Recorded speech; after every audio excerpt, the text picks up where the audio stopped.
Bonjour et bienvenue à ce live sur ma nouvelle page Wilfried et Kanga.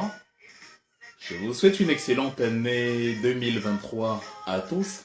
Je vous souhaite la bienvenue sur cette nouvelle page. Je suis heureux de la nouvelle aventure que nous allons commencer ensemble. Cette page est une plateforme que j'ai créée il y a environ 3 mois. Et comme j'ai coutume de le dire, je me réjouis du grand nombre d'abonnés qu'elle enregistre déjà parce que voilà, ce n'est pas toujours facile d'atteindre une telle audience en un temps aussi restreint quand on ne fait pas dans le divertissement en premier ressort. Donc, nous sommes réunis aujourd'hui pour parler du discours de Maurice Kamto, le discours de fin d'année du président national du mouvement pour la renaissance du Cameroun.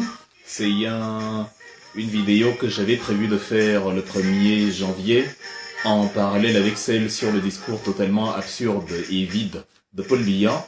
Mais je me suis dit qu'il convenait de couper le tout en deux parce que, voilà, ça permettait d'avoir une meilleure visibilité parce que il était impossible de traiter tout le sujet en utilisant, le temps pour les deux vidéos. Donc, la meilleure façon, la meilleure solution était justement de scinder les deux discours en deux, de parler d'abord de Paul Biya et de garder le meilleur pour la fin, c'est-à-dire maintenant le discours du président national du MRC et de faire le parallèle justement avec ce qu'a dit Paul Biya et de relever en quoi justement les analyses, les décryptages ou la vision globale de Paul Biya sur le Cameroun était d'une nullité affligeante.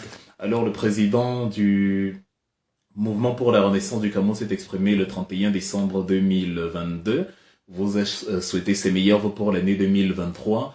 Et je ne sais pas pour vous, mais personnellement, j'ai beaucoup apprécié son discours. Pour moi, c'était un discours d'État, c'était un discours profond, c'était un discours lourd de sens, c'était un discours qui parle à chaque génération, c'était un discours qui parle à chaque Camerounais. Et pour ceux qui ne sont pas encore convaincus, évidemment, aujourd'hui, l'occasion nous est donnée d'en parler et de discuter pour que chacun puisse voir les raisons pour lesquelles nous avons choisi le MRC, que chacun puisse voir ce qui nous pousse à continuer de soutenir la Renaissance, pour que chacun puisse voir si le MRC est une secte, si le MRC est un circuit fermé, si le MRC est un univers où on envoûte, si le MRC est une entité tribale, ou si le MRC est justement le mouvement pour la Renaissance du Cameroun, c'est-à-dire une structure politique qui entend construire pour demain un Cameroun différent de celui dont on a hérité pendant 40 ans sous Paul Biya. Nous avons des raisons d'être derrière Maurice Kamto parce qu'il incarne actuellement le projet de la Renaissance et c'est ce projet-là qui nous parle.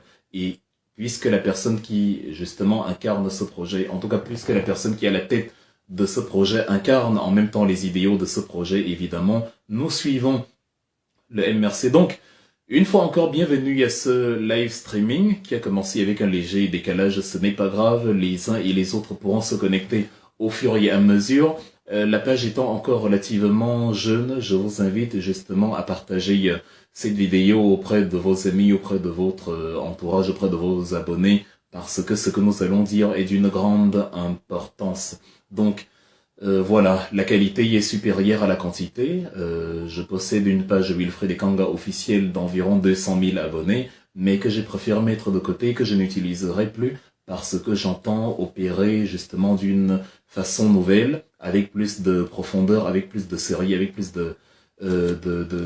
voilà, d'acuité dans les analyses nationales et internationales. Et c'est pour ça que voilà, en synonyme de cette nouvelle page que l'on tourne, nous ouvrons une nouvelle page également au sens propre. Et je vous invite encore à vous abonner à celle-ci, à inviter vos amis qui n'y sont pas encore abonnés de s'abonner.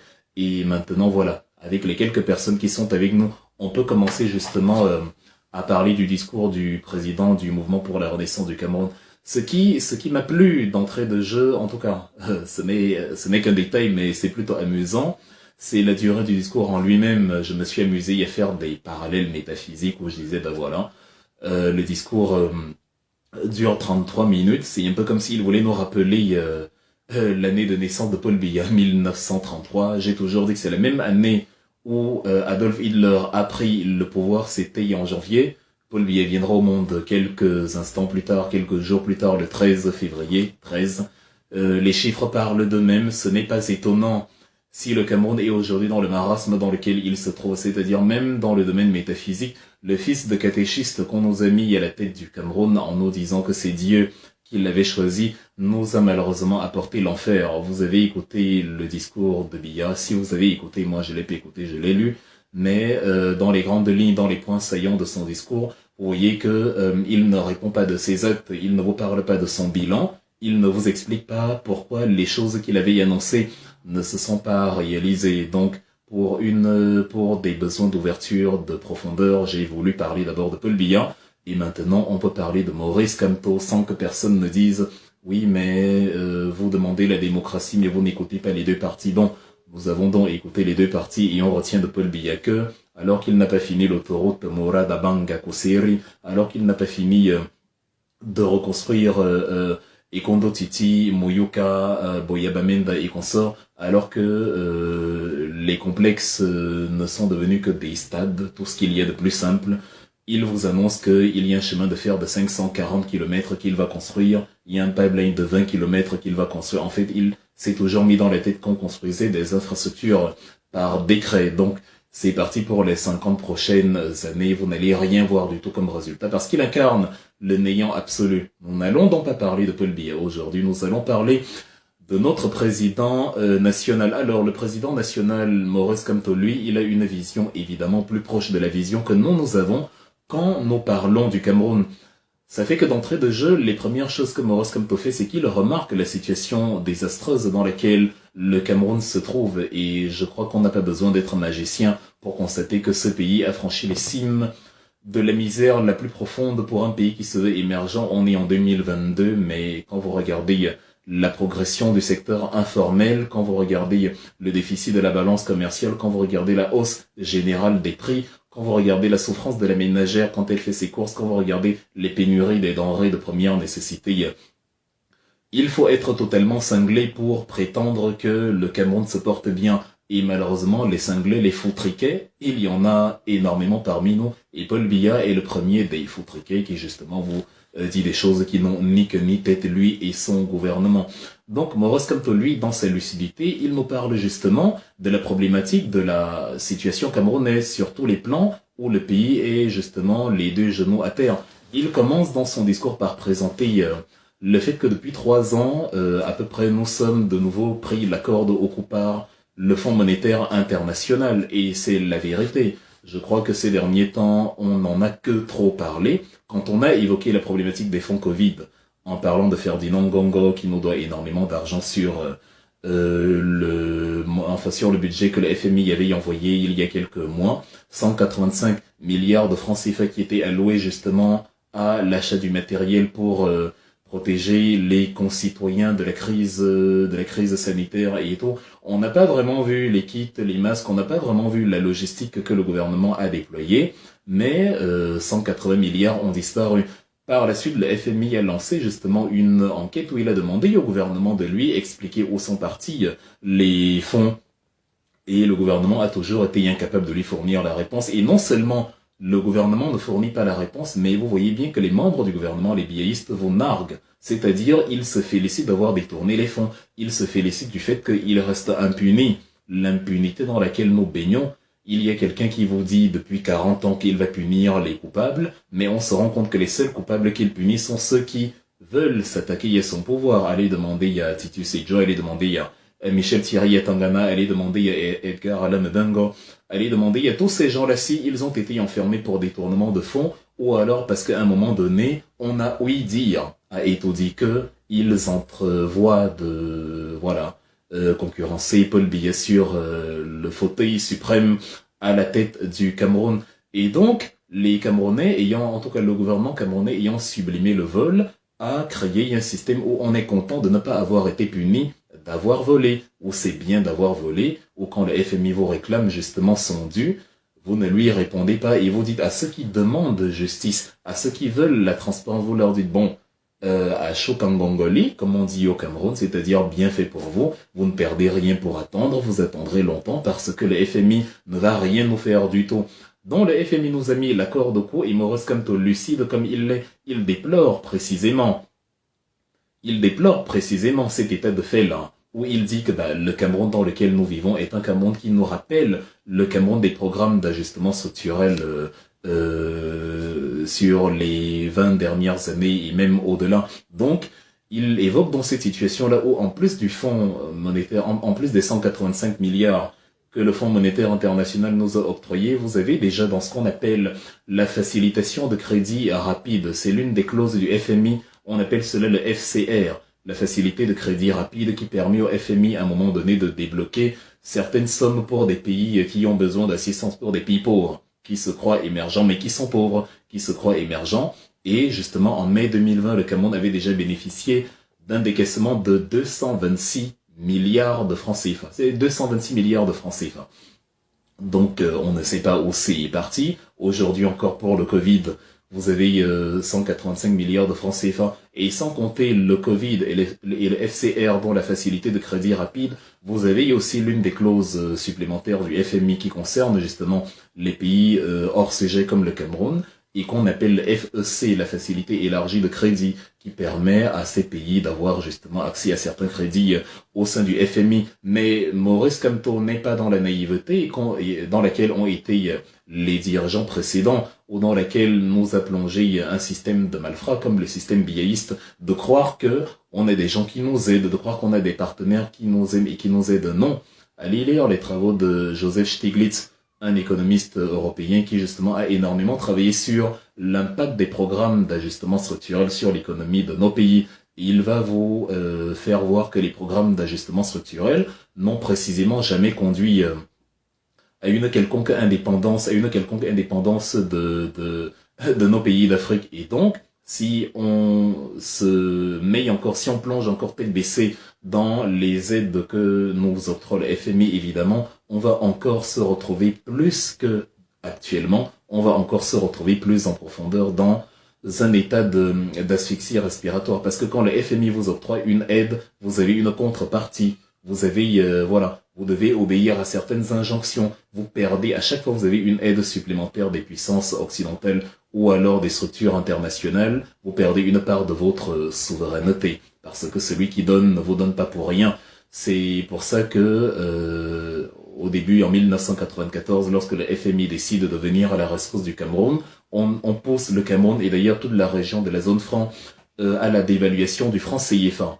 Quand je décortiquais la vidéo de Paul Biya, j'ai beaucoup parlé du franc CFA et dans l'analyse que fait Maurice Kamto justement, il évoque beaucoup justement les problèmes d'importation, d'exportation, et j'expliquais les dangers du franc CFA en disant que en raison de la forte valeur du franc CFA, le franc CFA nous pousse à l'importation, donc à acheter. Nous exportons peu, dont nous vendons peu, vu que nous produisons peu, nous vendons la matière première et on est content de vendre la matière première. Sauf qu'à un moment donné, quand la matière première n'est pas trop demandée, c'est-à-dire nos matières habituelles, le cacao, le café, dont les cultures de rente, ou alors la matière brute, le pétrole, le gaz et tout, lorsque ces matières ne sont pas très demandées sur le marché international, entre autres en raison d'une crise ou en raison d'une problématique, ou alors lorsqu'il y a prolifération de cette matière première et que les prix baissent et donc que nous n'avons pas assez de devises, donc de monnaie étrangère pour soutenir le franc CFA perd sa valeur et dont on est forcé à la dévaluation. C'est ce qui s'est passé en 1994 justement sur ordre de la France, puisqu'à l'époque c'était Monsieur François Mitterrand qui était au pouvoir et donc le gouvernement Mitterrand avec Édouard Balladur et consorts ont justement ordonné la dévaluation du franc CFA. Et lorsque la réunion s'est tenue entre les ministres des Finances de tous les pays, notamment le ministre des Finances camerounais de l'époque, Monsieur Antoine Tchimi, c'était à l'hôtel Méridien de Dakar, c'était le 11 janvier 1994. Vous aviez aussi présent le ministre des colonies, le ministre de la coopération, lapsus révélateur, Monsieur Michel Roussin, un Français évidemment, et vous aviez aussi le président du Fonds monétaire international, Monsieur Michel Kamdesu, qui a été président du Fonds monétaire international de 1987 à l'an 2000, dont vous aviez justement déjà le FMI qui venait nous dire, bon, vu que vous n'arrivez pas à vu que vous n'avez pas assez de rentrée de devises, vu que vous avez besoin d'argent, vu que vous avez besoin de soutien, pour vous soutenir, vous devez vous serrer la ceinture, et justement, voici ce que nous on décide à votre place. Et on a donc appelé par téléphone les dirigeants africains, Paul Biya et toute sa clique, Blaise Compaoré, il y a des Magnasimbe, le père de Fort, Albert Bernard Bongo, alias Omar, le père de Ali, Denis Sassou Nguesso et tout ce tralala d'Afrique centrale, on les a appelés et on leur a dit breaking news, on va dévaluer le franc CFA. On ne leur a pas demandé leur avis, on n'a pas demandé à savoir s'ils étaient d'accord ou pas, on n'a pas demandé à voir ce qu'ils en pensaient. Ça fait donc à partir du moment où vous vous retrouvez dans la situation, dans la situation d'il y a 20 ans évidemment, vous avez l'accord de que vous n'êtes pas indépendant. Et Maurice Kamto, en bon dirigeant, gouverner, c'est prévoir. Je suis convaincu qu'à la tête du Cameroun, Maurice Kamto aura la vision de porter le Cameroun très haut parce qu'il voit là où peuvent déboucher certaines entraves que nous créons aujourd'hui. Il a donc exposé la problématique de la baisse des de la baisse des exportations du Cameroun, dont le café, la banane. Vous savez que le Cameroun est l'un des premiers producteurs, sinon le premier producteur africain de la banane. Mais justement, en raison des crises qu'il y a eu ces derniers temps et en raison de la faiblesse de l'absence de dynamisme dans l'économie camerounaise, même l'exportation de la banane a connu un grand recul, ce qui fait que les rentrées de devises que devait nous garantir la banane n'ont pas été celles que nous attendions. Et puisque Paul Biya est un menteur né, puisqu'il est mesquin, il est important de toujours faire le parallèle entre ce que Maurice Kamto dit et ce que Paul Biya dit pour mieux ressortir le mensonge d'un gang de malfrats qui se fait appeler gouvernement et qui est à Yaoundé actuellement. Puisque donc Paul Biya est un menteur, dans son discours du 31 décembre, lui, il vous fait comprendre que le Cameroun a beaucoup progressé puisque le Cameroun n'achète plus énormément à l'extérieur, c'est-à-dire que les importations du Cameroun ont baissé. Et lors de l'analyse sur le discours de Paul Biya, je vous avais dit que oui, il a raison, et que c'est ça le pire, parce qu'il a raison, mais c'est justement le fait qu'il a raison qui fait de lui un mollusque menteur d'une mesquinerie et qui ne dit pas son nom, parce que pendant qu'il vous dit que les importations ont reculé, il ne vous dit pas que les exportations aussi ont reculé. Et je vous avais expliqué dans la vidéo sur Paul Biya que la raison pour laquelle les importations ont reculé, c'est parce que le Cameroun, justement, n'a plus accès aux marchandises extérieures. Avec la guerre en Ukraine, il y a eu rétention des céréales, ce qui a d'ailleurs causé l'augmentation des prix. Nous achetons le blé pour fabriquer nos beignets, nos achoma et tout au Cameroun. Et le blé, parfois, il vient des pays occidentaux, la France, l'Allemagne et tout. Il vient aussi de l'Ukraine, de la Russie, qui sont les principaux pourvoyeurs de blé sur le marché européen, voire mondial. Et donc, en raison du blocus des ports par la Russie, en raison de tout ce qui s'est passé au niveau de la péninsule de Crimée, au niveau de la mer d'Azov, le passage sur la Méditerranée et qu'on sort, évidemment, il y a ces problématiques de rétention de marchandises qui fait que le blé n'a pas été acheminé comme d'habitude. Et au lieu de se réveiller et de profiter de la situation, en opérant par exemple comme la Russie qui est devenue le premier exportateur mondial de céréales en 2014 lorsqu'il y a eu un embargo sur les céréales suite à l'annexion de la Crimée et aux sanctions de l'Union européenne contre la Russie, plutôt que de faire la même chose, le Cameroun, lui, a décidé de continuer d'attendre, d'avoir faim, de voir ses prix augmenter. Le pain coûtait déjà une somme pas possible à se percer les yeux de la tête. Et donc, Paul Biya vous dit « Ah mais non, c'est une très bonne chose vu qu'on a importé très peu. » Il ne vous explique pas que, en fait, on avait faim, on avait non seulement pas beaucoup d'argent parce que on n'a pas vendu grand-chose, mais on n'avait justement pas le moyen même d'acheter ce que les autres produisaient vu que c'était bloqué. Il vous dit que bon, les importations ont diminué, mais Maurice Kamto met en exergue le fait que oui, importations ont diminué, mais exportations aussi, les exportations aussi ont diminué. Donc la banane, le café, ce qui fait que nous avons atteint un déficit commercial d'environ 1500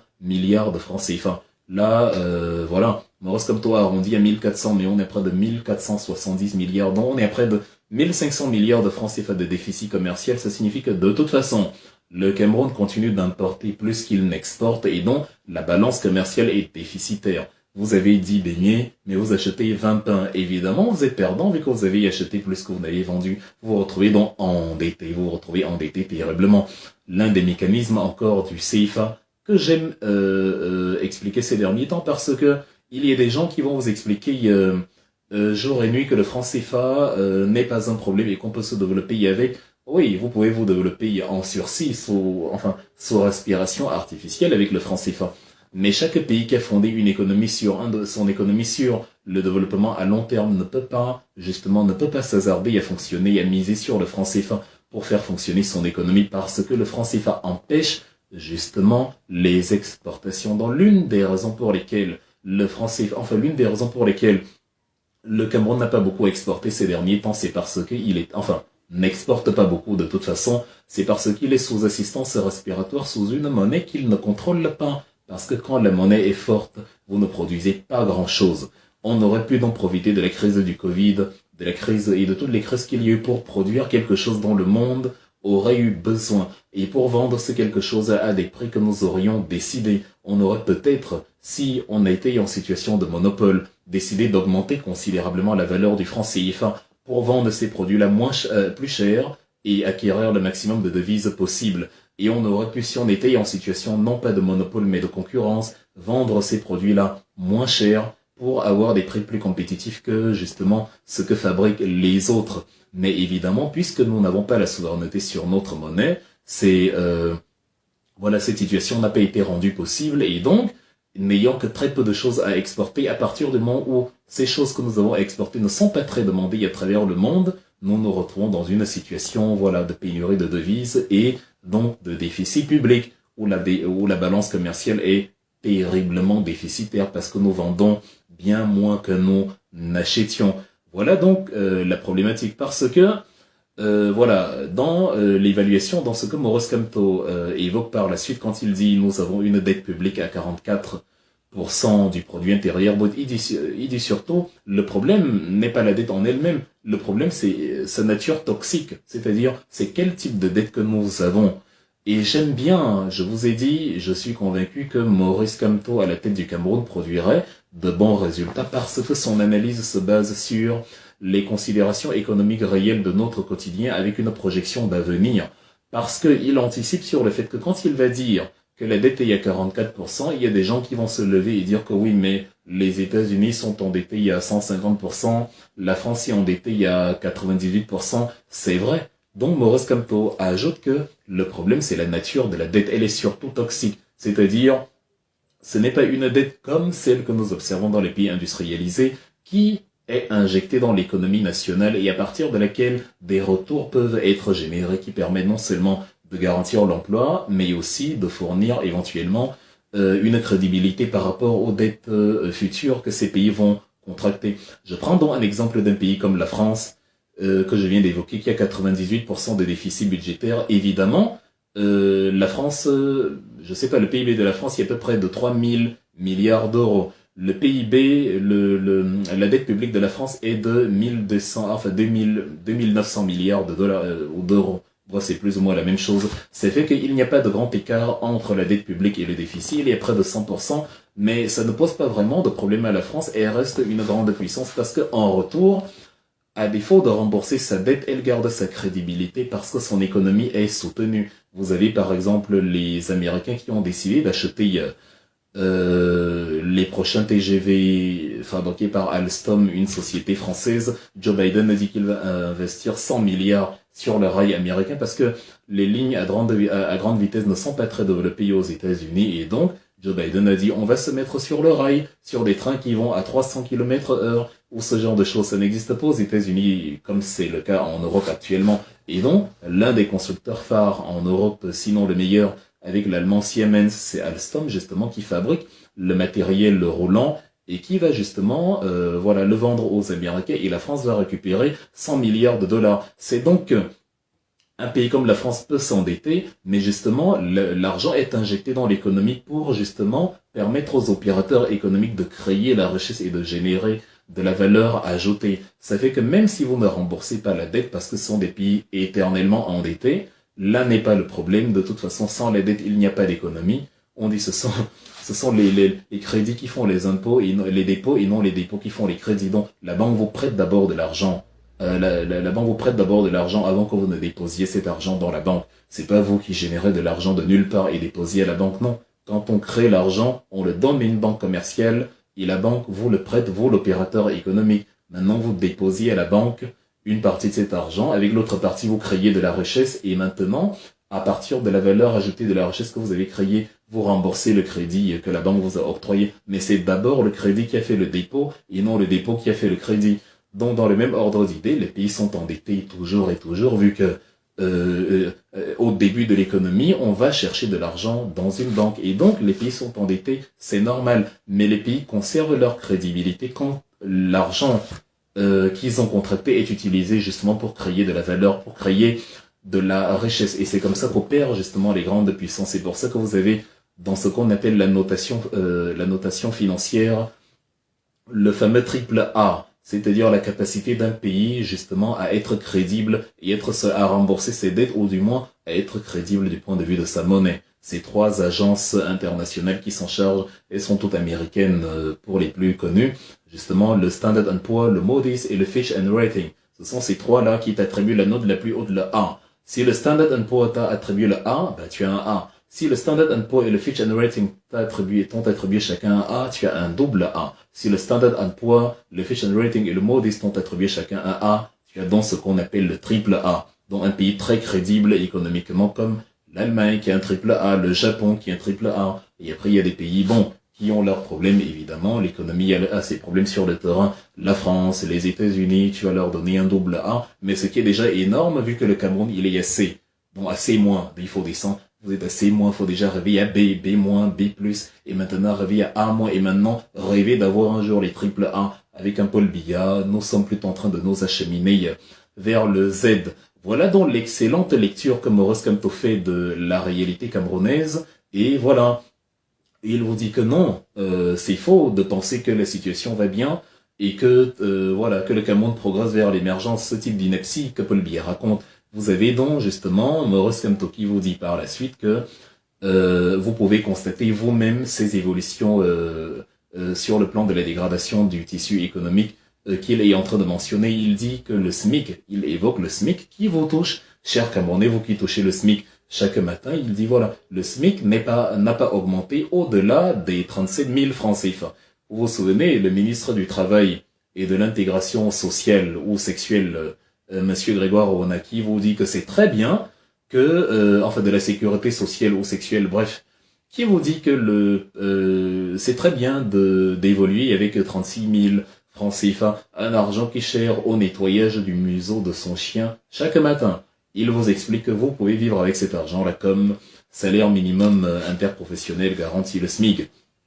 Pourtant, eux, ils croulent sous des millions, ils boivent le pétrole, ils boivent du Dom Pérignon, et ils sont incapables de vous expliquer quel est le salaire d'un ministre au Cameroun, et comment ça se fait qu'un simple ministre peut s'acheter, peut s'octroyer, se fournir des villas comme ça avec des clôtures interminables. Ce n'est que de l'argent public. Donc, Maurice Kamto évoque le fait que le SMIC n'a pas augmenté au Cameroun, il est justement, pour des pays à revenus comparables, il est d'une faiblesse inouïe, parce que même le minuscule Benin, le petit Benin de Patrice Talon, qui est devenu dictateur ces derniers temps, n'a quand même pas oublié de prendre soin de ses concitoyens.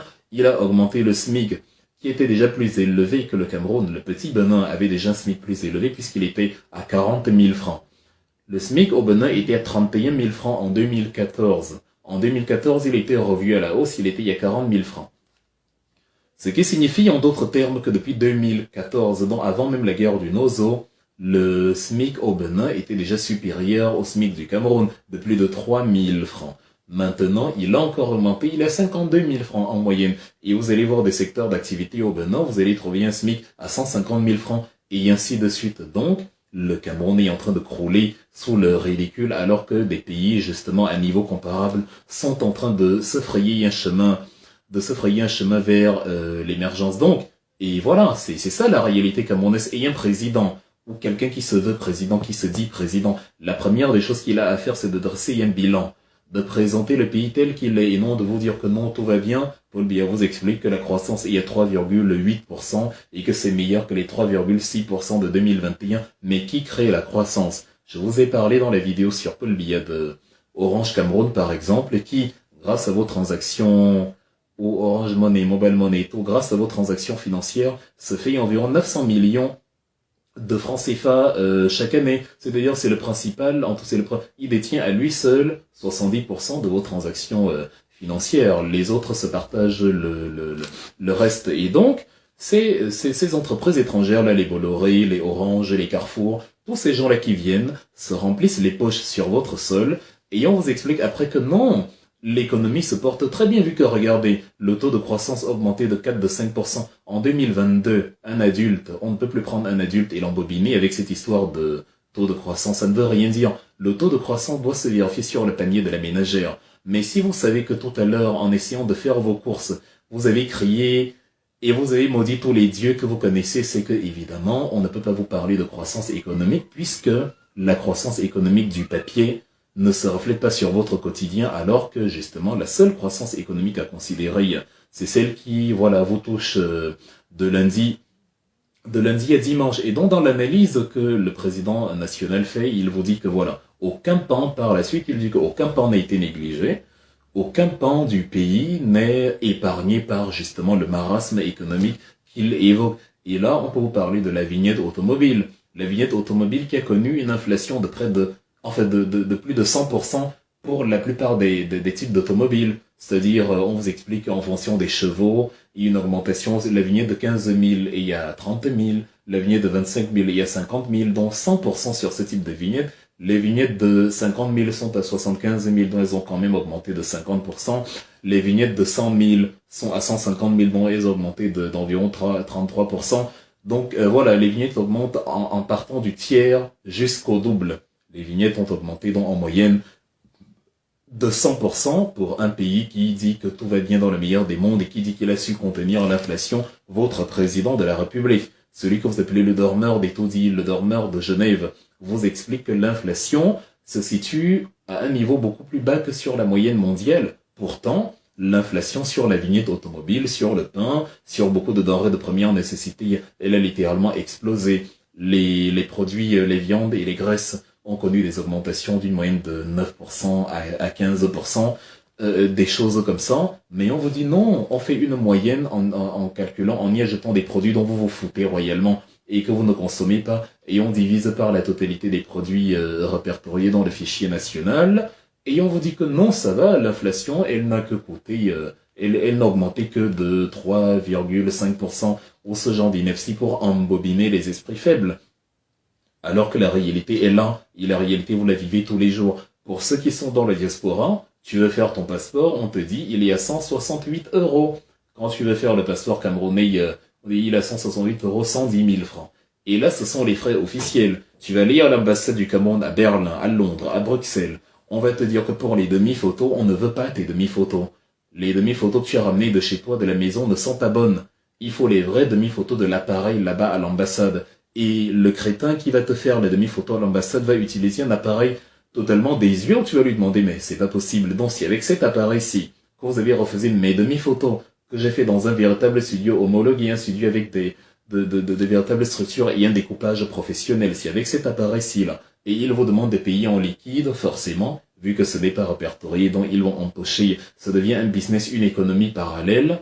Et on vous explique que voilà, le Cameroun est un pays où tout va bien, où les prix ont baissé, où il n'y a pas d'inflation, alors que l'inflation se retrouve même dans les représentations diplomatiques du Cameroun, dans les morceaux de Cameroun qui se situent à l'étranger, qui devraient refléter en fait la réalité du pays dans lequel ils se trouvent, mais en fait qui se comportent exactement comme si ils étaient au Cameroun. Donc, par la suite, on dit, ce cher Harold Keich a l'habitude d'écrire une citation qui m'appelait beaucoup, l'oubli et la ruse du diable. Dans la même lignée, Maurice Kamto, justement, revient sur la situation politique du Cameroun, où il dit que voilà, des citoyens, en fait, il revient, parce qu'il ne faut jamais oublier, vu que c'est la ruse du diable, il revient sur les sévices qu'ont subis les militants du mouvement pour la renaissance du Cameroun depuis 2020, qui ont été arrêtés arbitrairement, qui ont été amenés devant des tribunaux militaires et qui ont subi des procès expéditifs et totalement idiots, avec des gens qui étaient plus dans leur règlement de compte et la rancœur personnelle que dans une véritable prononciation des délits de justice. Je vous envoie lire le livre de Alexandre Solzhenitsyn, un écrivain russe qui a aussi passé beaucoup d'années en exil et qui a fait la prison, le goulag en Russie, qui a écrit donc en 1972 un livre qu'il a intitulé « L'archipel du goulag ». Le goulag, c'était justement les camps de concentration où on internait les opposants politiques en Union soviétique sous Joseph Staline, où il dit que là-bas, il valait mieux être un prisonnier, un bandit de grand chemin qu'être un prisonnier politique. parce que les prisonniers politiques étaient traités 2 fois plus durement que les prisonniers du droit commun. Ils étaient fouettés, torturés, assassinés, violés, agressés, brimés et tout, vilipendés, leurs familles totalement déchiquetées et tout, parce que voilà, les opinions politiques ne cadraient pas avec ce que voulait le pouvoir. Aujourd'hui, au Cameroun, vous avez Atangnakuna qu'on a libéré, qui a volé quand même plus d'1 milliard de francs CFA. On a retrouvé d'ailleurs près de 2 milliards de francs CFA dans son coffre-fort. Mais vous avez Olivier Bibo Nissak, aucun d'entre vous qui m'écoutez actuellement, biaïste, MRCiste, ou je ne sais pas trop quoi confondu, personne ne pourrait dire pourquoi Bibo Nissak est écopé de 7 ans de prison aujourd'hui. Et personne ne pourrait dire pourquoi d'autre part, Bibo Nissak occupe de 7 ans et Atangnakuna est libre ou Mbengo sirote le champagne dans une prison qui n'est même pas une prison puisqu'il se la coule douce là-bas à Kondengui. Donc Maurice Kamto revient sur ces pitreries politiques où on a ridiculisé, infantilisé la justice camerounaise avec des magistrats à qui l'exécutif donne des ordres. Pourtant, ils sont un pouvoir indépendant. Ils doivent dire le droit et non dire la force du chef.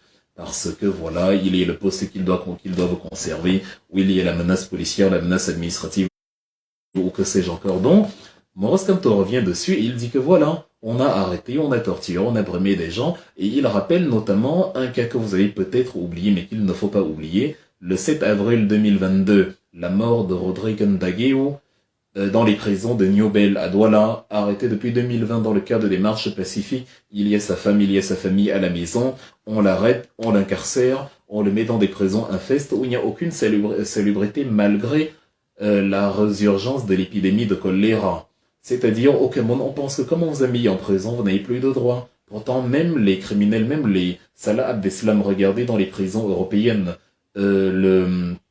l'un des acteurs des attentats du Bataclan de novembre 2015, Salah Abdeslam, il est dans des... En fait, quand vous le voyez, quand il comparait lors de son procès, il est bien habillé, bien nourri, au point où vous vous posez la question, mais est-ce que la punition est vraiment proportionnelle à son crime?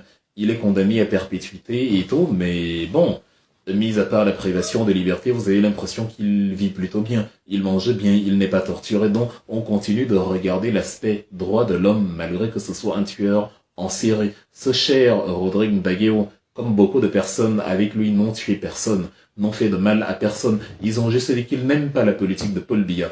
Et la politique de Paul Biya est tellement absurde qu'il n'y a aucune raison d'aimer la politique de Paul Biya. Celui qui aime la politique de Paul Biya, je le dis, je l'affirme, a un besoin urgent de soins médicaux parce que mentalement, ce n'est pas explicable. Et quand Rodrigue Ndageo va dans la rue et dit que je ne suis pas d'accord avec la politique de Paul Biya, je veux des réformes, on l'emprisonne et on estime qu'il mérite la mort par choléra. On estime que voilà, c'est bien fait pour lui, il l'a mérité pendant que ceux qui volent, pillent, tuent, sont encore en liberté. Et voilà, et vous nous expliquez que le Cameroun est un état de droit. Donc, Maurice Kamto revient dessus en disant que non, nous ne vous trahirons jamais, nous continuons d'y penser, et c'est pour ça d'ailleurs que vous avez vu, le MRC n'était pas obsédé par les élections, parce que nous avions des priorités, on parlait justement de la liberté politique, on parlait de l'utilisation des fonds, on parlait des textes de la Constitution relativement aux échéances électorales et tout, parce que ce sont des éléments qui nous tiennent à cœur avant la conquête du pouvoir pour le pouvoir.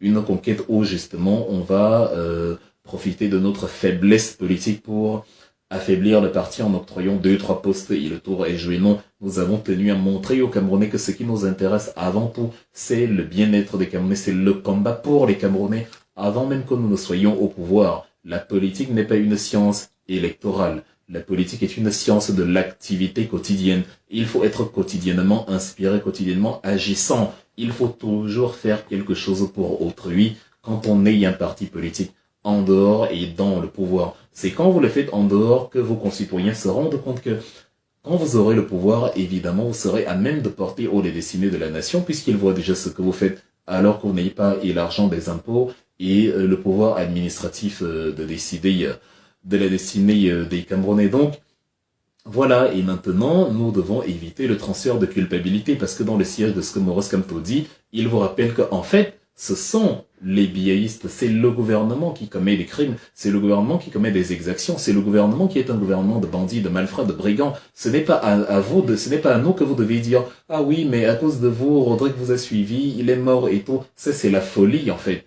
Donc, en fait, Rodrigue jouit de ses droits garantis par la Constitution. Une bande d'assassins le laisse mourir par omission de porter secours à personne en danger, en prison, Paul Atanganji et tout son cortège. Et vous, tout ce que vous trouvez à faire, c'est de dire à ceux qui ont accompagné Rodrigue dans l'exercice de ses droits constitutionnels, de ses droits civiques, c'est de dire à ceux-là qu'ils ont envoyé Rodrigue à la mort. Pendant ce temps, vous ne dites rien à ceux qui ont laissé Rodrigue mourir du choléra. Voilà dans le pays diabolique que Paul Biya a créé. Voilà dans la logique démoniaque dans laquelle il vous a plongé. C'est à vous oublier le meurtrier et vous vous acharnez sur des gens qui partagent avec le défunt le sort des victimes. Personne n'a prévu de mourir quand il va dans la rue réclamer ses droits à Yaoundé. La Constitution autorise de réclamer ses droits. La Constitution autorise de dire Paul Biya démission. La Constitution autorise de faire du bruit, de faire du tapage dans la rue, de dire Paul Biya doit partir. Et la Constitution vous autorise de faire ça 1000 fois par jour si vous le désirez. Tant que vous pouvez mobiliser, vous le faites autant que vous le désirez. Tant que vous êtes dans, justement, le carcan des lois, vous en avez le droit. Mais comme un démon vous a inculqué la diablerie argumentative dans la tête, évidemment, vous vous acharnez sur celui qui partage le destin de celui qu'on a tué plutôt que de vous acharner sur celui qu'on a tué. Vous allez voir la famille d'Ndageo et vous lui dites que Kamto a conduit Rodrigue à la mort. Comment c'est possible? Comment c'est raisonnable dans la tête d'un adulte? Honnêtement, imaginez qu'un voisin a un enfant. Son enfant prend votre fils et dit bon, allons nous balader. Vos enfants ont le droit de se balader. Ils vont, je ne sais pas, ils vont dans la cour. Et maintenant, ils tombent sur, je sais pas, un malfrat, un fumeur, un malfaiteur qui les agresse, qui les viole, qui les tue. Vous allez dire à votre voisin qu'il a envoyé votre fils à la mort, que son fils a envoyé votre fils à la mort. En fait, vous allez transférer la culpabilité comme ça dans une logique d'une absurdité. Et est-ce que si c'est votre enfant qui conduit l'enfant du voisin, vous allez accepter que le voisin vous dise que vous avez tué son enfant? Ben non. Vous avez simplement laissé les enfants faire ce que la vie, le droit à la vie leur donne.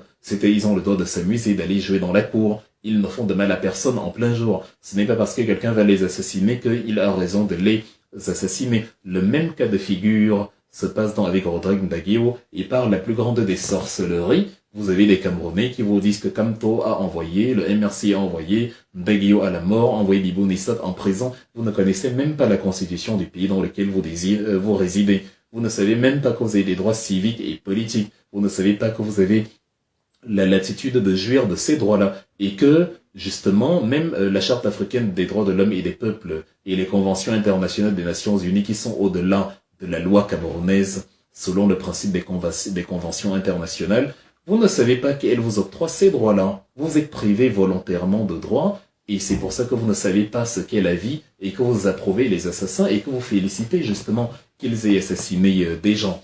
Donc, c'est dans ce sillage-là que, par la suite, Maurice Kamto fait une sorte de condensé global, lui il dit que l'année 2022 est une année de plus dans le marasme dans lequel le Cameroun est plongé, le marasme politique, le marasme économique, parce que tout ça interconnecté. Il dit la cohésion nationale, notamment dans la région du Nozo, avec la guerre du Nozo, la cohésion nationale, l'économie et justement l'activité sociale est détruite dans ces régions. En fait, il précise que voilà, il vous fait comprendre que tous ces éléments sont liés, et j'en profite pour vous le préciser, parce que quand il y a la guerre, il n'y a pas d'économie, il n'y a pas d'activité. Les femmes qui vont aller au marché ne peuvent pas y aller parce qu'elles sont dans la brosse pour se cacher des crépitements de balles qui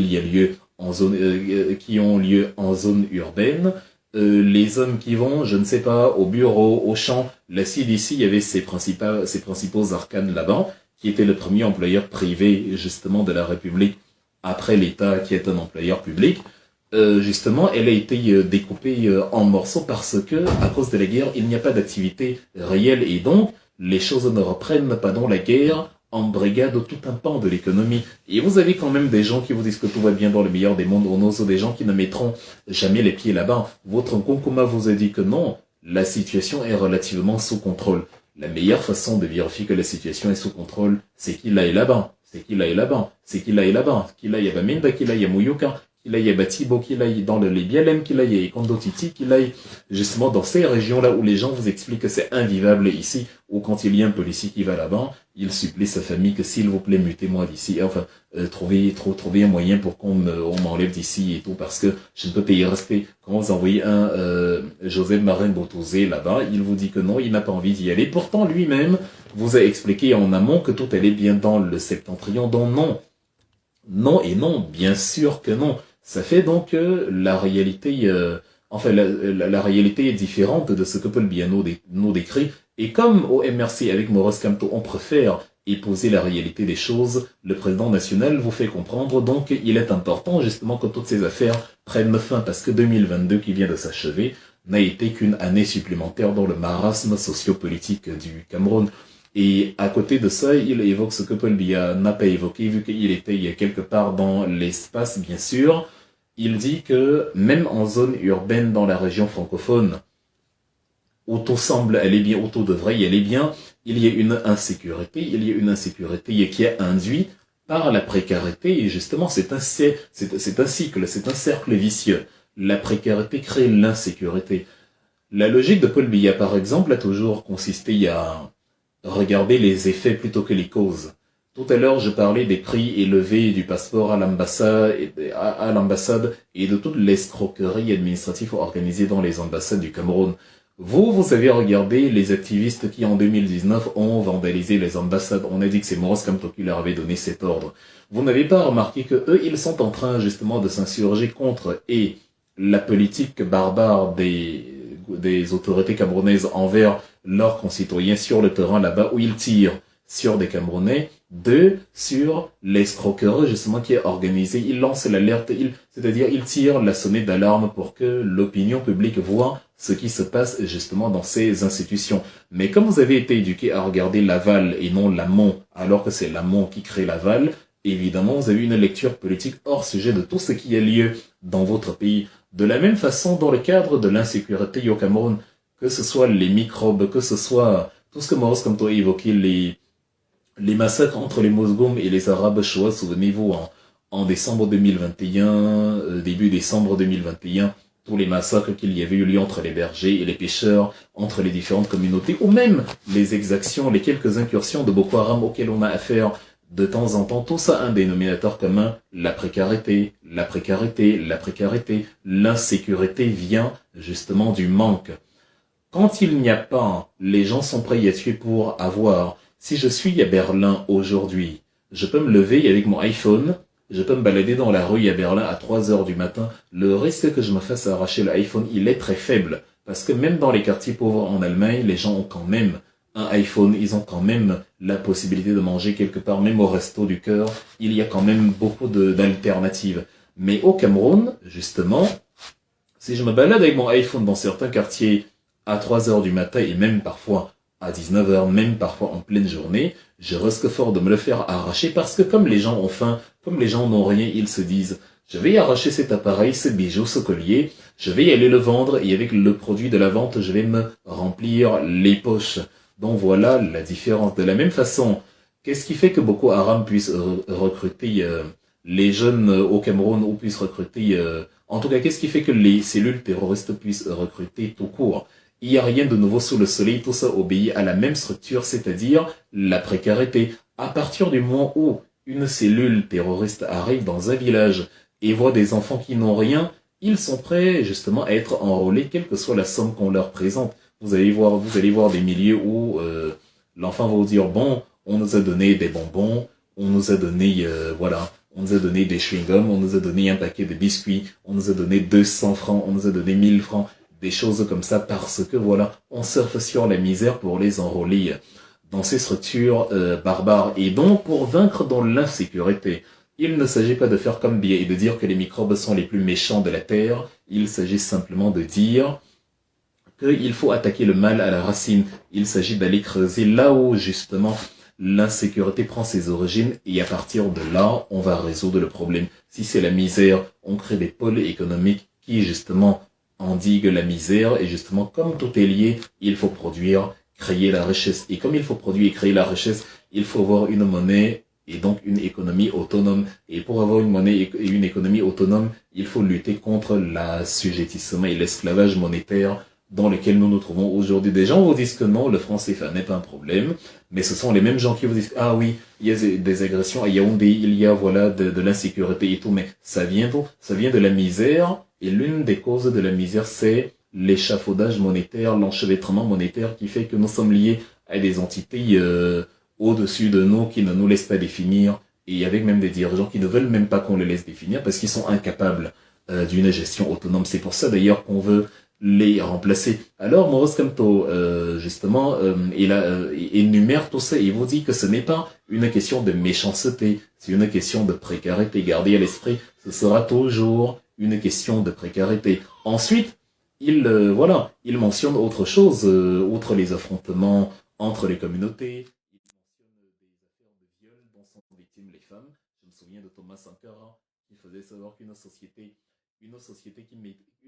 qui méprise ses femmes, justement, ne peut pas aller loin. Je vais d'ailleurs publier, je vous l'annonce comme ça dans la foulée, mais je ferai une annonce solennelle dessus. Je vais publier un livre en 2023, une sorte de roman social qui traitera de la violence faite aux femmes, parce que nous devons suivre les voies de Sankara. Le livre, déjà, il a d'ailleurs été déjà écrit de toute façon. Il est complètement terminé. Je l'ai écrit en 2022. Donc, voilà. Et il sera publié, il est très intéressant, vous verrez. Et donc, dans le siège de Sankara, Maurice Kamto dit que non, on est dans une société où il y a des viols, de la pédophilie, des choses qui ne sont pas punies. Vous avez un certain Maker Wafo qui avait violé sa propre fille, des choses mais d'un dégoût qui ne dit pas son nom. Vous avez un certain Capello qui est soupçonné par plusieurs enfants d'avoir commis des abus sexuels sur leur personne et qui court toujours comme si rien ne s'était passé. On n'essaie même pas d'évaluer et d'établir au moins un semblant de procès pour déterminer si les accusations qui sont faites en son encontre sont réellement fondées. À partir du moment où plusieurs personnes, et qui plus est, des gens qui ne se connaissent pas dressent le même témoignage sur une personne, ça signifie qu'il y a du vrai dedans. Mais au lieu de ça, au lieu de commencer justement à analyser justement les tenants et les aboutissants de l'affaire, il continue de courir, comme Martin Camus-Mime avait couru pendant quelques temps, en vous montrant qu'il est le seigneur de l'univers. Donc, non, on ne veut pas d'un pays comme ça.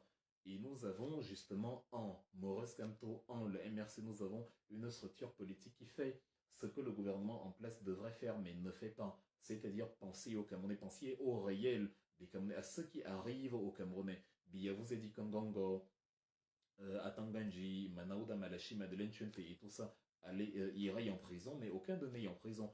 Je cite leur nom parce qu'il a dit que les voleurs, les corrupteurs iront en prison.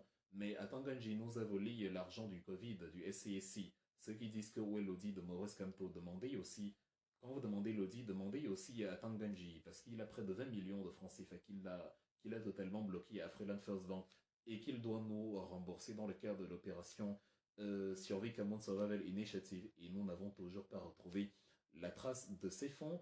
Demandez à Madeleine Chente où est passé la Cameroun Silicon Valley, 12 milliards de francs CFA, c'est allé où?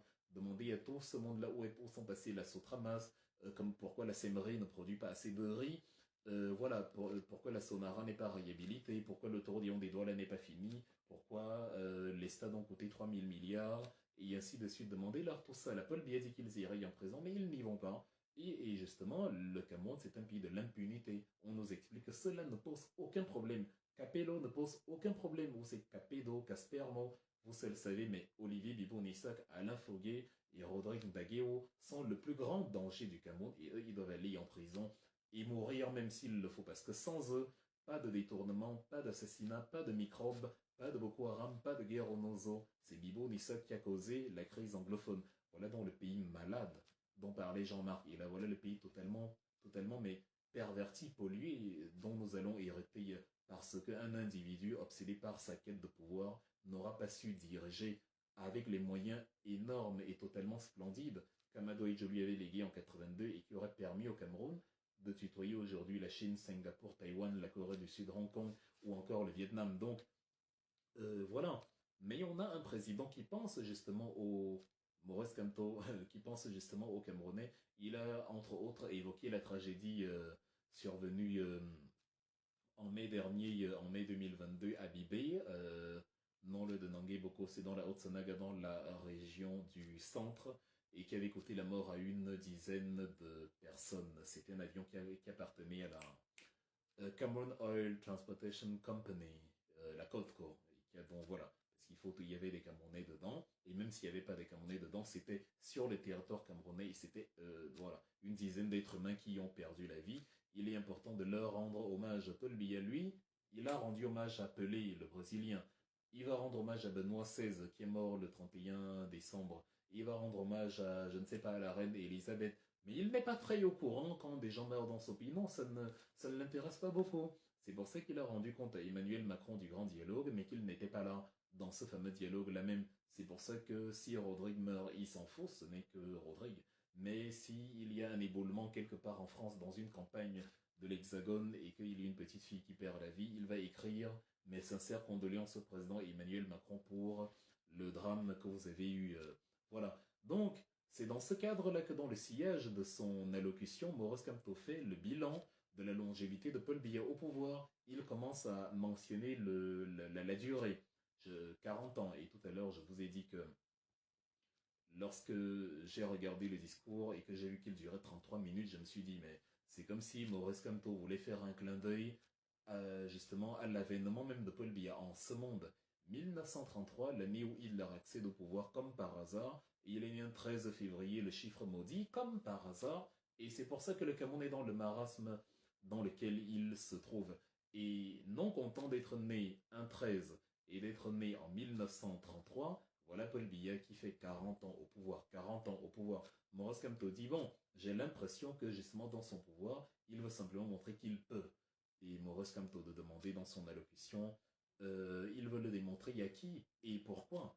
Si vous vous rappelez, c'est le, en tout cas, il fait un rappel à la réponse que Paul Biya avait donnée à un journaliste sur la question, un journaliste de France 2 en 2015 sur la question de sa longévité au pouvoir lorsque François Hollande était en visite à Yaoundé le 2 juillet 2015. Il dit voilà, ne dure pas au pouvoir qui veut, mais dure qui peut.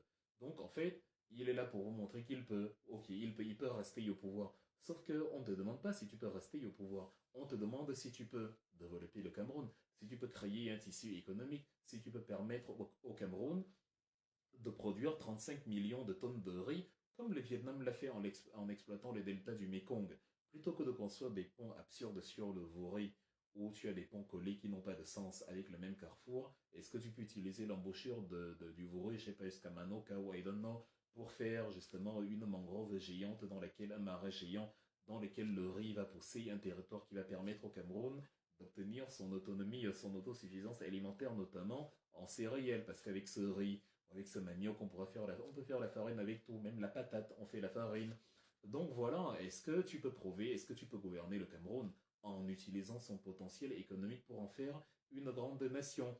Ou est-ce que tu veux juste montrer que bon, je peux rester au pouvoir? Quelle est cette considération absurde de la politique? Voilà celui que vous appelez dirigeant, d'une nullité qui n'a d'égal que la pitrerie de son gouvernement, qu'il a nommé et qui ne brille que par les tournements de fonds et le refus de démissionner malgré la mise à nu des pires tares qu'ils aient eu à commettre. Donc Maurice Kamto dresse dans ses bilans et il dit voilà, ces gens-là font 40 ans, c'est terrible 40 ans, c'est long 40 ans, c'est terriblement long, c'est invivable 40 ans. Qu'est-ce que tu fais au pouvoir en 40 ans? Si au moins tu avais consolidé l'économie que Aïdjo avait laissée, si au moins lorsque Aïdjo crée la Cameroon Airlines et qu'en 74, il y a une cinquantaine d'années, vous avez le premier équipage 100% camerounais qui vous fait un Yaoundé, Paris, en passant par Rome, en Italie. Et vous vous retrouvez en 2022 avec un Camerco, une compagnie terrestre où vous êtes interdit de voyage au-delà de la Méditerranée. Camerco n'atterrit pas hors Afrique, c'est interdit parce que vos avions ne sont pas fiables, parce que ça sent le bobolo dans la cabine, parce qu'il n'y a pas, en fait, ce n'est pas assaini, ce n'est pas sûr, ce n'est pas bien entretenu, ce n'est pas, et d'ailleurs, je me souviens, j'étais à Addis Abeba en Éthiopie il y a quelques années, il y a un hangar là, dans le terminal, le premier terminal de l'aéroport, il y a un avion là qui est parqué là-bas, une poubelle ailée qui est parquée là-bas. Les Éthiopiens demandent au Cameroun de venir récupérer leur avion. Où est Paul Biya pour venir récupérer son cercueil qu'il a laissé là-bas en Éthiopie? Les Éthiopiens ne savent pas ce qu'il fait là parce qu'ils ont besoin de place pour leur avion à eux. Ethiopian Airlines, c'est plus de 125 avions pour plus de 125 compagnies, 125 destinations. C'est la compagnie aérienne qui dessert le plus de destinations de toutes les compagnies aériennes africaines dans le monde. Donc, plutôt que de dire donc je peux rester au pouvoir, on aimerait un président qui peut justement consolider l'économie camerounaise, mais il ne le fait pas et il se vante de pouvoir rester au pouvoir. De la pure sorcellerie.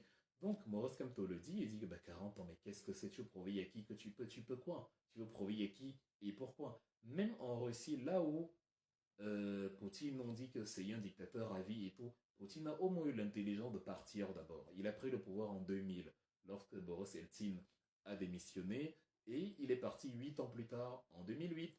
Il a laissé le pouvoir à Dmitry Medvedev. Et Medvedev a fait 4 ans, et Poutine est revenu. Donc, même les dictateurs étrangers restent quand même. Même en Chine, où Xi Jinping s'est fait élire président à vie, la Chine, au moins non seulement envoie le projet Les Nouvelles Routes de la Soie, qu'il veut créer. La Chine doit devenir la première puissance en 2049, dont lors du centenaire de la proclamation de la République populaire de Chine, on voit l'idée derrière. Et même avant, malgré le fait que la Chine est un pays autoritaire, vous avez quand même eu l'alternance. Deng Xiaoping s'est retiré avant de mourir. À sa suite, Jiang Zemin s'est retiré avant de mourir.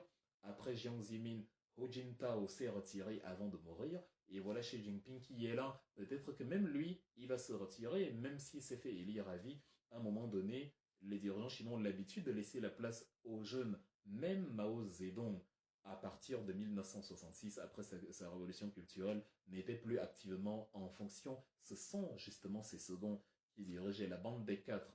Et après même, il avait déjà désigné un successeur, Hua Guofeng, qui n'était pas son fils. Donc, même dans les pires dictatures, on voit une sorte d'alternance, même s'il y a un semblant. Paul Biya fait quoi au pouvoir depuis 40 ans. Même en Allemagne où le mandat est illimité, parce que là je parlais des pays même qui limitent les mandats. La chancelière Angela Merkel aurait pu rester au pouvoir à vie, mais elle ne le fait pas parce qu'elle se dit ça va, on m'a trop vu. Hey, c'est comment? Je suis là depuis 2005, ça fait 15 ans, c'est trop, là les Allemands veulent voir quelqu'un d'autre, faut que je m'en aille. Et justement, elle est partie. Mais Paul Biya, lui, il ne part pas, il estime que non, il est très bon et il peut faire 40 ans au pouvoir. Donc c'est vraiment une anomalie politique. 60%, comme Maurice Kamto le dit, 60% de la population camerounaise a moins de 35 ans. Et vous avez un président qui a 89 ans. 89 ans, il est né en 1933. Il aura 90 ans dans un mois et demi, le 13 février. Dans un pays où la moitié de la population n'a pas 18 ans, où moins de 60% n'a pas 35 ans, on nous explique que c'est ce vieillard, une carcasse ambulante qui va nous conduire à l'émergence en 2035. La meilleure façon de respecter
c'est le président de la Chambre du Parlement qui justement va organiser les élections sous les 45 jours et justement qu'il allait assurer l'intérim, mais sans par la suite se porter candidat et que justement, voilà, le pouvoir allait être remis au peuple et que voilà, le pays allait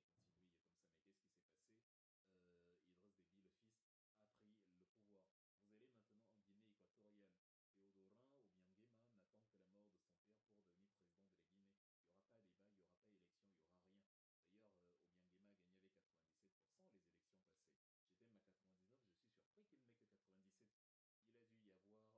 pris le pouvoir. Vous allez maintenant en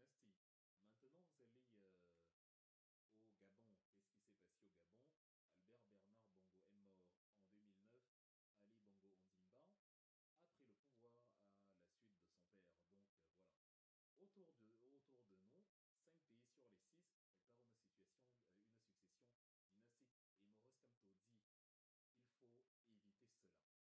Guinée. Il n'y aura pas débat, il n'y aura pas élection, il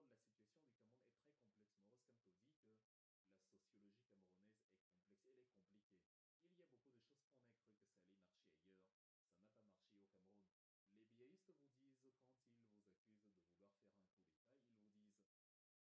Théodorin, le fils, a déjà gagné les élections. On est en dynastie. Maintenant, vous allez au Gabon. Qu'est-ce qui s'est passé au Gabon?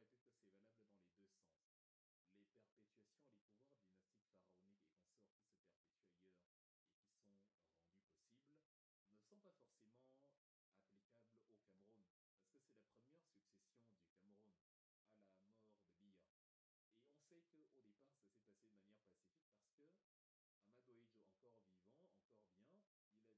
d'État, ils vous disent les coups d'État qui marchent au Burkina Faso, au Mali, ne peuvent pas marcher au Cameroun parce que le Cameroun est un pays à part. Je veux bien. Et qu'ils se mettent donc dans la tête que c'est valable dans les deux sens. Les perpétuations, les pouvoirs dynastiques pharaoniques et consorts qui se perpétuent ailleurs et qui sont rendus possibles ne sont pas forcément applicables au Cameroun. Parce que c'est la première succession du Cameroun à la mort de Biya. Et on sait qu'au départ, ça s'est passé de manière pacifique parce que Amadou Ahidjo, encore vivant, encore bien, il a dit je délègue à mon premier ministre, je démissionne. Et donc, dans la folie, avec une sorte de consensus, on a élu, entre guillemets,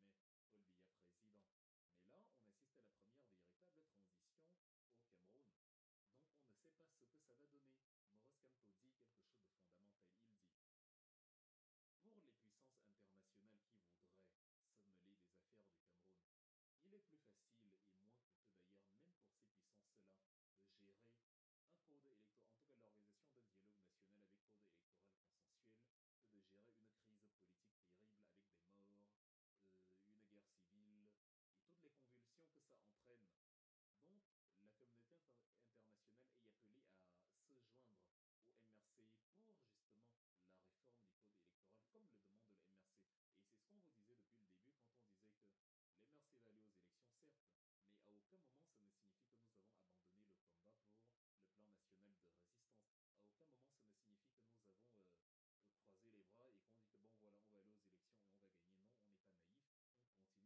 Si Paul Biya reste en vie, c'est en 2025. Et donc, même s'il est déjà mort, enfin, il est déjà mort, on n'a pas de président.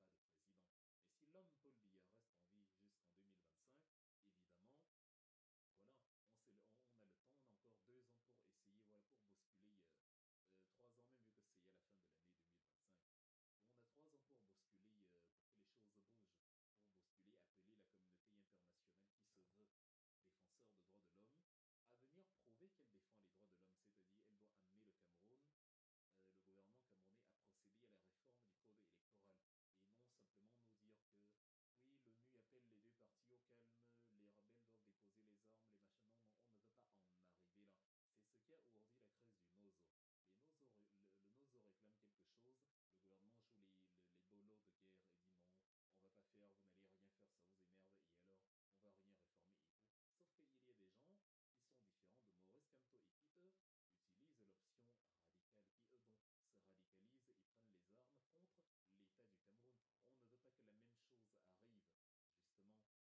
vos torts, vos erreurs. Ah non, il ne doit pas s'ingérer. Lorsqu'il faut rendre compte à Emmanuel Macron du grand dialogue national, la France est un pays frère, la France est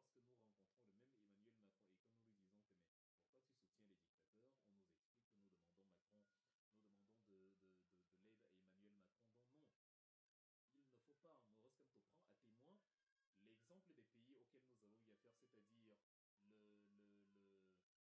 de l'aide à Emmanuel Macron. Donc non, il ne faut pas. Maurice Kamto prend à témoin l'exemple des pays auxquels nous avons eu affaire, c'est-à-dire le Togo, justement, avec ces derniers temps, la crise qu'il y a eu avec M. Faure Gnassingbé, l'exemple qu'on a eu au Gabon avec Jean Ping et Omar Bongo en 2016, l'exemple qu'on a eu au Tchad avec la boucherie, où Mohamed Idriss Déby a confondu les Tchadiens avec un morceau de soya et il a commencé à les charcuter, à les canarder, à molester tous les groupes Success Masra, Rice Game et tout. En fait, voilà, on ne veut pas que ce type de situation arrive. Et il vaut mieux prévenir que guérir, comme on dit. C'est ce que Maurice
comment c'est possible? Est-ce que 500 000 personnes sont mortes sur les 3 ans? Ça fait quand même beaucoup quand on sait que ce n'est pas 500 000 à l'échelle du Cameroun. Non, c'est 500 000 sur les 7 millions d'électeurs. Donc, la mort a particulièrement touché les électeurs inscrits sur les listes électorales d'Elecam. Donc, quand ils sont morts, leurs fichiers ont disparu parce que vous savez, quand vous mourrez, c'est comme quelque chose de métaphysique, d'ésotérique. Lorsque vous mourrez, votre pièce d'identité aussi disparaît. Si quelqu'un la tenait dans sa main au moment où vous mourrez, elle se désagrège et elle disparaît. Selon Elecam, c'est à peu près comme ça que ça fonctionne. Allez expliquer à Elecam comment il l'a fait pour perdre 500 000 électeurs en 4 ans alors qu'il était censé gagner 7 millions d'électeurs supplémentaires et aboutir à 14 millions. Donc, lors de la clôture des bureaux, c'est-à-dire le 31 août 2017, on est on est à 6 500 000. Et maintenant, en 2017, on est à 7 millions, on est à 7 millions et 7 millions 100 000 et des poussières. Donc, en fait, en 8 mois, entre janvier et août 2018, avant la campagne, donc, quand les bureaux sont ouverts jusqu'à leur fermeture, on a gagné 100 000 nouveaux électeurs en 8 mois. Ça fait en moyenne, selon les calculs que Maurice Kamto a étalés sous vos yeux, ça fait en moyenne donc 2 électeurs par commune sur les 360 communes de tout le pays. De tout le pays, donc, il n'y a que 2 électeurs par commune. Sur les 8 mois, il n'y avait que 2 électeurs par jour. 2 électeurs par jour. C'est terrible. Et voilà. Et ceci, malgré le fait qu'il est comme justement, en 2018, dans l'année de la campagne, avait reçu 50 milliards pour organiser les recrutements. Ses revenus, ses budgets aussi entre 11 et 50 milliards. À un moment, il a 22 milliards. Après, il a 50 milliards. En 2018, il avait 50 milliards. Vous avez donné à un organisme électoral la mission d'organiser les recrutements et d'amener les populations à s'inscrire et d'avoir tout le matériel, l'équipe et tous les fichiers qui répertorient toutes les inscriptions. Mais ces gens-là sont incapables de vous réunir plus de 2 personnes par jour par commune. Donc 100 000 électeurs en 8 mois sur tout le pays, sur une population de près de 30 millions d'habitants. C'est la sorcellerie. Et voilà, c'est ce que Elekam nous dit en tout cas. Voilà pourquoi Moros Kamto vous dit Elekam ment aux électeurs. C'est un mensonge. Elekam a un vivier d'électeurs dont il sait que ça, ce sont les vieillistes, les gens qui vont voter Paul Biya. Et il sait que les nouveaux inscrits sont des gens qui votent pour quelqu'un d'autre. C'est la nouvelle jeunesse dynamique d'aujourd'hui. C'est les personnes qui aujourd'hui ne veulent plus entendre parler de Paul Biya. Parce qu'il n'y a personne dans ce monde qui va aller prendre sa carte d'électeur pour voter Paul Biya. Personne, ça n'existe plus. Le RDPC ne recrute plus personne. Il n'a plus de nouveaux adhérents. Si tant est qu'il a même recruté il y a un jour. Parce que recruter au RDPC, c'est que bon, tenez, Paul Biya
sort demain, on a un budget de 2 millions, alors vous êtes combien?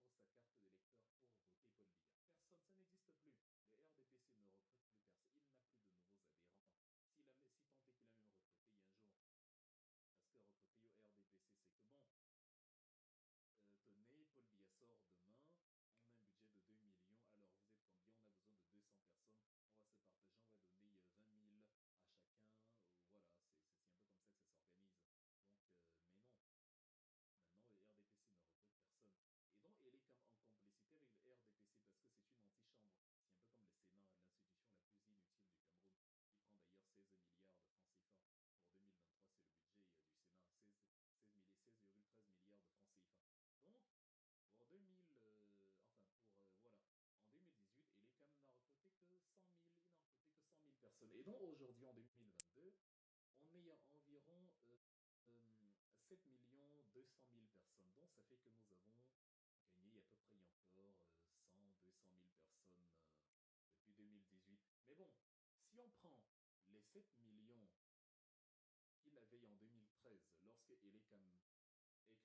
les 7 millions qu'il avait en 2013, lorsque Elecam est créé, les 7 millions dont Elecam a hérité de l'ONEL, et on vient en 2022, on aboutit sur une période d'environ 10 ans. En 2023, vu qu'on est en 2023, ça fait qu'en 10 ans, Elecam n'a recruté que 200 000 personnes. Je vais répéter ça pour que vous compreniez bien. Vous avez un parti, une bande de voleurs, de voyous, à qui vous donnez parfois 50 milliards par an pour organiser les recrutements, les cartes d'électeurs et tout le tralala. Ces gens-là vous disent, en 10 ans, ils ont recruté 200 000 personnes. Ils vous avaient dit qu'ils allaient recruter 350 000 par semaine. Donc, ils ont recruté en 10 ans moins que ce qu'ils auraient dû recruter en une semaine. Voilà la sorcellerie. Et vous allez dire, on est si on met en machin, ils touchent 50 milliards. Ils ont 10 ans pour travailler. Ils vous disent 350 000 électeurs par semaine. Et à la fin des 10 ans, ils ont recruté en tout moins de ce qu'ils étaient censés recruter en une semaine. Donc en 2022, avec ce qu'on a eu de 2018 à 2022, on peut établir une moyenne de 54 électeurs par jour sur l'ensemble du pays, c'est-à-dire sur les 350 communes, il n'y a que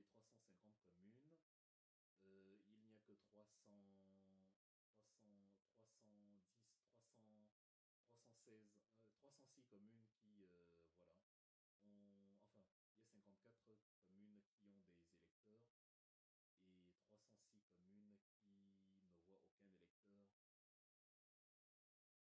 sur l'année. Voilà à peu près ce qu'Ele Kamei est en train de nous dire. Ils sont en train de nous dire que si on fait le ratio et qu'on divise par le nombre de communes par jour, vous avez des communes qui, sur les 10 ans, en fait, n'ont reçu aucun électeur. Ou sans donc passer les 56 milliards le jour, vous allez descendre dans la rue et réclamer la vérité sur les 56 milliards d'Elecam, on va dire, vous cherchez à déstabiliser le pays, on va dire, tentative de rébellion, on va vous mettre en prison, et ceux qui vous ont mis en prison, en tout cas, il y a des Camerounais qui vont se réjouir du fait qu'on vous ait mis en prison parce qu'ils vont estimer que vous êtes un danger pour le Cameroun pire que ceux-là qui ont justement spolié la fortune publique en volant autant d'argent. Donc voilà, maintenant, ce que Maurice Kamto demande par la suite vers la fin de son discours, il dit que la première chose que nous devons demander à Elecam, c'est de publier les vrais chiffres, parce que ces chiffres sont faux. Évidemment, ces chiffres sont faux. Vous ne pouvez pas avoir en 10 ans 200 000 nouveaux électeurs minces. Comment c'est possible? Normalement, c'est même une honte pour Elecam de le dire. Sinon, que l'organisme soit démantelé et qu'il leur restitue l'argent. Qu'il leur restitue l'argent parce que ce n'est pas possible. Des fonds, 50 milliards. Et il y a la route Mora d'Abanga. Morad Abanga Kousseri, Kapelbi est incapable de goudronner depuis. Il a dit qu'il allait reprendre les travaux en 2023. Des travaux qui auraient dû d'ailleurs s'arrêter, enfin, s'achever en 2020, puisque les travaux commençaient en 2018. On avait prévu pour 24 mois le chantier. Ça aurait dû s'achever. On avait dit 70 millions, 70 milliards de francs CFA.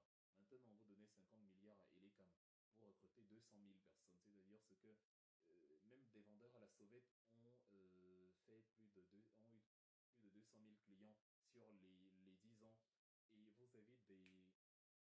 Et vous avez des tronçons comme ça qui ne sont pas achevés. Vous prenez les 50 milliards d'Elecam, vous ajoutez 20 milliards, les 20 milliards que Madeleine Chuente a volé dans l'organisation de la Cameroun Silicon Valley.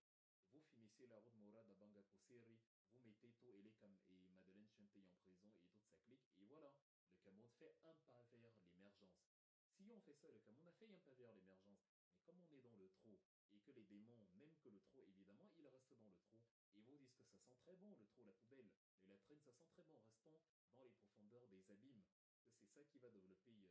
Moros Kamto dit, en tout cas dans son discours du 31 décembre, que nous devons amener Elecam à publier les vrais chiffres. Tout le monde doit réclamer à Elecam la publication de vrais chiffres parce qu'on ne peut pas accepter de se faire mentir de cette façon-là.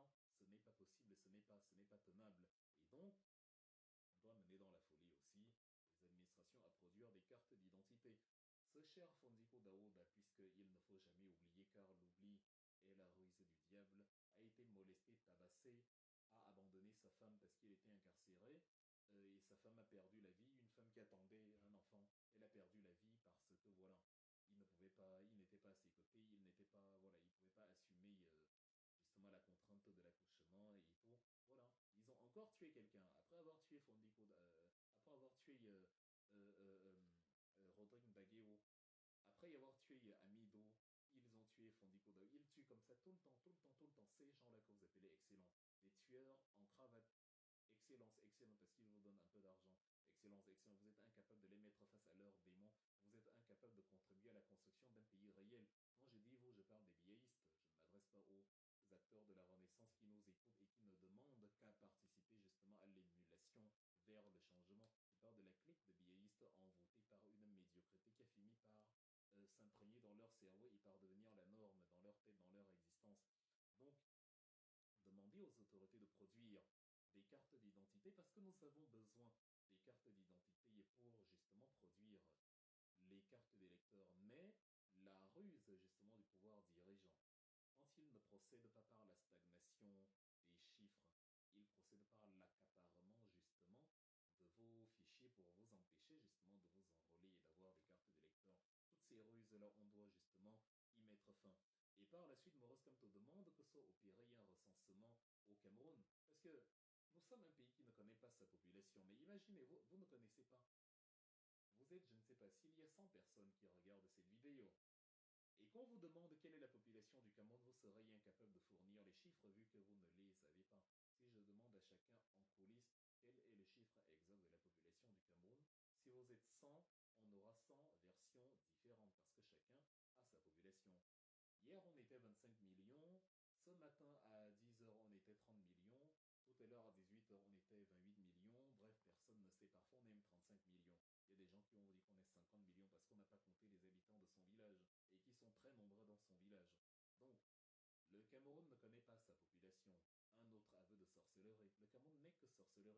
Lisez les travaux de Jean-Marc et là, il dit que le Cameroun a atteint un niveau de ce qu'on appelle l'irrationnel. En fait, le Cameroun, c'est au-delà c'est ce que Charles Tébéyéné reprenait quand il disait c'est au-delà du paranormal. Et il était bien renseigné, vu qu'en tant que RDPCiste, il touchait du doigt la sorcellerie dans laquelle le RDPC est engouffré et qui tend à vous expliquer des choses qui n'ont ni début, ni fin, ni queue, ni tenant, ni aboutissant. Donc, il faut procéder à un nouveau recensement, demande Maurice Kamto. Parce que le dernier recensement du Cameroun date de 2005. De 2005, on est en 2023. C'était il y a 18 ans. On est en 2005. Donc, les résultats du recensement ont été publiés en 2010. Le recensement, donc, dont les résultats viennent 5 ans plus tard, vous savez qu'en 5 ans, la population peut augmenter de 2 voire 3 millions. C'est énorme. On n'est pas 1 milliard comme les Indiens pour dire que bon, même si on augmente 2-3 millions, on ne s'en rend pas compte. Non, quand vous êtes une vingtaine de millions, 2-3 millions de plus ou de moins, c'est énorme. Donc, le recensement de 2005 vous donne les résultats en 2010 d'une population de 2005. Ça fait qu'on est 5 ans plus tard. Quand les résultats viennent, on n'est même plus la population du fameux recensement. Donc, et voilà. Et aujourd'hui, on ne sait, bon, en plusieurs années, la population a augmenté. La démographie augmente. En fait, la démographie est une entité aussi dynamique que la politique. C'est-à-dire, d'une année à l'autre, votre pays peut exploser. Le baby boom. Et au Cameroun, on sait qu'on ne se prive pas. Ce n'est pas le pays le plus connu pour ses moyens de contraception. Bien au contraire, on s'en donne à cœur joie et du coup, nous produisons de la substance humaine. Donc, nous avons certainement augmenté sur les 18 dernières années de 2005 à 2023 d'au moins 3 millions d'habitants, peut-être même 4 millions d'habitants. Quand on va vous dire qu'on est 25 millions en 2010, peut-être c'est ce qu'on était en 2005. Et peut-être en 2010, on est déjà 30 millions. Et peut-être qu'en 2023, on est peut-être 35 millions. Je suis sûr que le jour où on fera un véritable recensement sur la population camerounaise avec des données numériques, avec une adresse, avec la possibilité pour chacun de s'enregistrer, vous serez mais très étonné par les chiffres parce que ce sera tellement décalé de tout ce qu'on nous dit depuis là. 25 millions, 26 millions, 30 millions. Je n'ose pas me prononcer parce que je sais que les chiffres, ce sera quelque chose. Je ne veux pas lire la lettre dans les enveloppes, mais on sait que le véritable résultat du recensement sera, mais venez voir comme on dit au quartier. Donc Maurice Kamto dit que voilà, nous devons, dans le cadre d'une opération transpartie, créer une initiative qui dit à nos concitoyens, inscris-toi sur le fichier électoral, transmets-nous une copie de ton récépissé et nous allons justement à travers de la copie de ton récépissé établir tout un document d'archives où quand tu vas voter, on saura que ben, celui-ci, il nous envoie son récépissé parce qu'il avait l'intention de voter. En fait, on va faire une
d'avoir suivi ce live qui a été particulièrement long.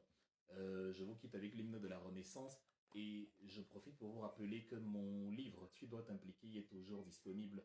Pour ceux qui veulent l'avoir, il y a deux possibilités. Si vous voulez l'avoir immédiatement, vous l'achetez sur Amazon. Il coûte 20 € pour ceux qui sont dans les diasporas. Et si vous voulez avoir un exemplaire signé, ça prend un peu plus de temps parce que je suis pris par beaucoup d'activités, mais vous l'aurez tôt ou tard en exemplaire signé. Voilà, comme ici sur une paye, il a déjà été signé pour quelqu'un.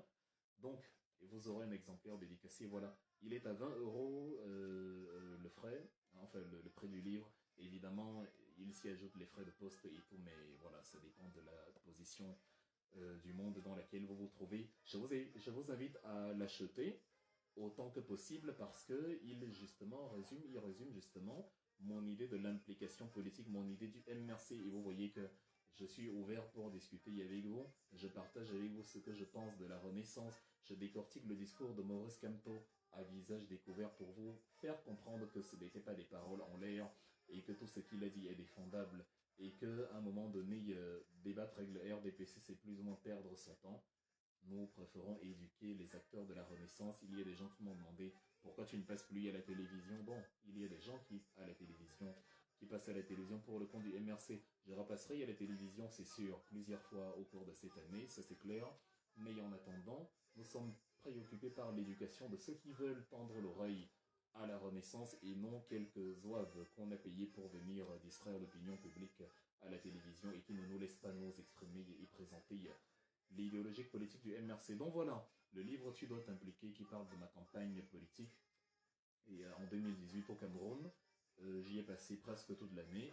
Pour ceux qui nous disent viens ici au Cameroun, enfin on s'en amuse toujours. Enfin bref, vous saurez tout ici, il y a du bon commérage politique et il y a de la bonne analyse politique. Donc voilà, merci à vous et une fois de plus, bonne année 2023, portez-vous bien. Merci d'avoir regardé cette vidéo avec nous. N'oubliez pas de faire un tour sur notre page, de vous abonner et de cliquer sur la cloche de notification. À la prochaine pour un autre numéro.